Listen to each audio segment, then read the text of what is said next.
Баршаңызға сәлем достар, менің YouTube каналыма қош келдіңіздер. Каналға тіркеліп қолдап отыруды ұмытпаңыздар. Бүгін сіздермен өте дәмді хачапурин рецептімен бөлісемін. Рецепт өте қарапайым және ингредиенттері қарапайым, сонымен қатар өте дәмді хачапури болып шығады.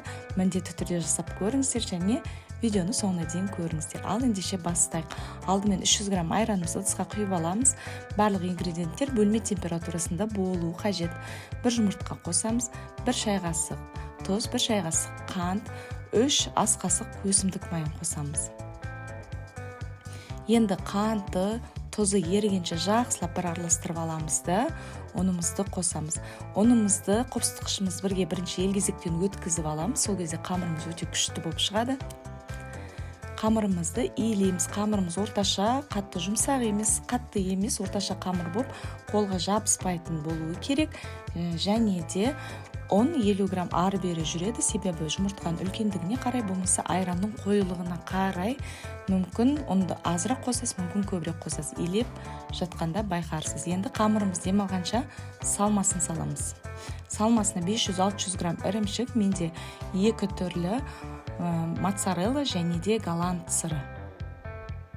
Ірімшіктерді осылай теркадан өткізіп алып, бір ыдысқа салып, үстінен бір жұмыртқаны қосамыз.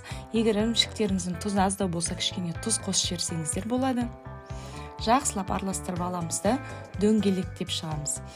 3 бөлікке бөлеміз, яғни біз 3 хачапури жасаймыз. Ірімшіктерді дайындап болдық. Осы кезде біздің қамырымызда демалып қалды.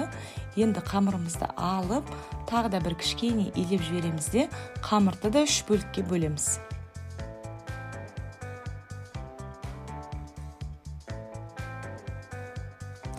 Қамырды 3 бөлікке бөліп, зуалалап шығамыз.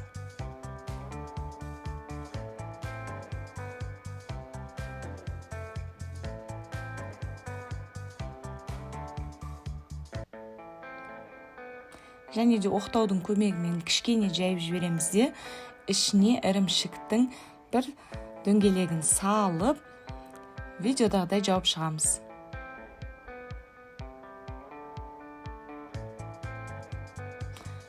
Ірімшігіңіз қаншалықты дәмді болса, соншалықты хачапуридің дәміне әсер ететін болады. Сондықтан жақсы ірімшік таңдауды ұмытпаңыздар.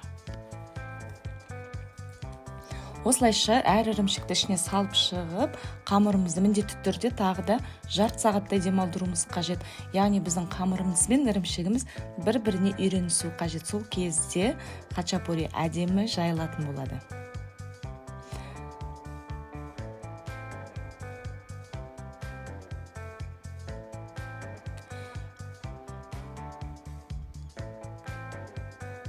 Міне қамырымыз жарты сағаттай демалды.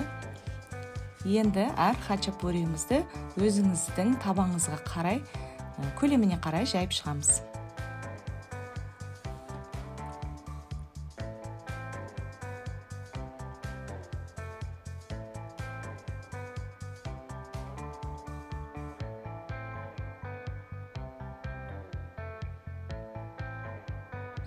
Алдын ала қыздырылған табамызға салып, астын жай қойып, қақпағын жауып, 3-4 минут әр бетін пісіреміз. Бір бетін аударған кезде сармай жағуды ұмытпаңыздар. Қақпағын жауып, екінші жағын дәл солай 3-4 минут пісіресіздер. Хачапурилар өте дәмді болып шығады. Міндетті түрде жасап көріңіздер. Өте қарапайым рецепт және де қолда бар заттардан жасай бересіздер. Осылайша барлық хачапуриларыңызды пісіріп, бетіне сармайды жағып, ыстықтай дастарханға ұсына берсеңіздер болады.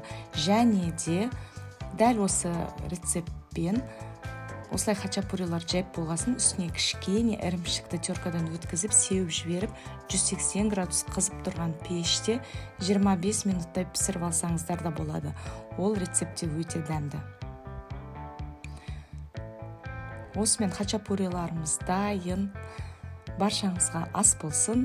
Сіздермен бірге болған мен Рахатай. Видеоны соңына дейін көргендеріңізге үлкен рахмет. Сау болыңыздар.